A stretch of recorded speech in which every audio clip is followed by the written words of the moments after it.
नमस्कार दोस्तों, मैं ज्योतिषाचार्य मीना सालवान अपने YouTube चैनल मीना सालवान में आप सबका हार्दिक स्वागत करती हूँ। 11 अगस्त 2021 बुधवार को हरतालिका तीज का त्यौहार मनाया जाएगा। हरतालिका तीज श्रावण मास के शुक्ल पक्ष की तृतीया तिथि को मनाया जाता है। तृतीया तिथि 10 तारीख साय 6:05 पर प्रारंभ होगी और 11 अगस्त साय 4:53 तक रहेगी। तो सूर्योदय के समय जो तिथि आती है हम उसी को ही मान्य मानते हैं, इसलिए हरतालिका तीज जो है वो 11 अगस्त को ही मनाई जाएगी।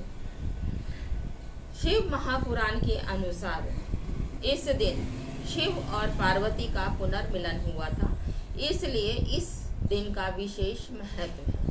इसे छोटी तीज या श्रावणी तीज भी कहते हैं।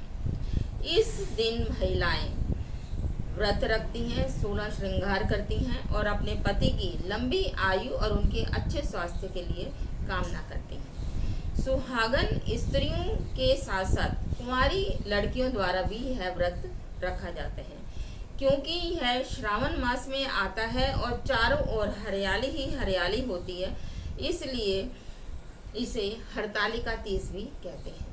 अब हम बात करते हैं पूजा विधि के बारे में, लेकिन उससे पहले आपसे निवेदन है कि मेरे चैनल को ज़्यादा से ज़्यादा लाइक, शेयर और सब्सक्राइब कीजिए। स्पेशल बेल आइकन को आप ज़रूर दबाएं ताकि मेरी आने वाली नोटिफिकेशन आप तक पहुंच सके। इस दिन बहनें प्रातः उठकर स्नान करें और स्वच्छ वस्त्र धारण करें और साथ में अपने ऊपर गंगा जल का छिड़काव करें।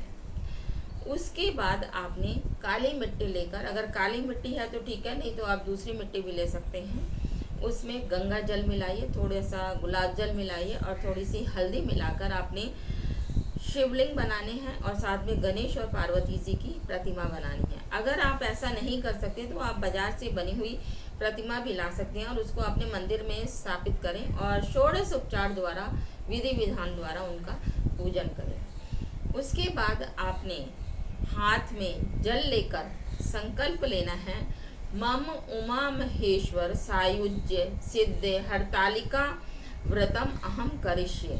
ऐसा कहकर आपने जल जमीन पर उड़ेल देना है और उसके बाद आपने जो 16 श्रृंगार का सामान लेकर आए हुए हैं उसको आप एक थाली में सजाइए और उसे पार्वती जी की प्रतिमा के सामने रखें और वहीं पर ही आप तीज की कथा कहें और पार्वती जी से ही आशीर्वाद लें अपने पति की लंबी आयु और उनके अच्छे स्वास्थ्य के लिए। इस दिन काले तिल और देसी घी के द्वारा हवन का भी विधान है। आप कुंजिका स्तोत्र के मंत्र ओम महेश्वराय स्वाहा, इस मंत्र की आप 28 या 108 आहुति भी दे सकते हैं। पूजा के बाद आप अपनी सास के पांव छुएं, उनसे आशीर्वाद लें और जो आपने उनके लिए थाली में निकाल रखा है सुहागी, वो उनको दें और उनसे आशीर्वाद लें। इस दिन मोहल्ले की औरतें एकत्रित होती हैं, झूला झूलती हैं, गीत गाती हैं और नृत्य करती हैं और गले मिलकर एक दूसरे को आशीर्वाद भी देती हैं। तो मेरी ओर से भी आप सभी बहनों को हरतालिका तीज की बहुत बहुत शुभकामनाएं। स्वस्थ रहें, सुखी रहें। यहीं पर ही मैं अपनी वाणी को विराम देती हूँ। अगले एपिसोड में नए विषय के साथ फिर हाजिर होंगी। तब तक के लिए जय श्री कृष्ण।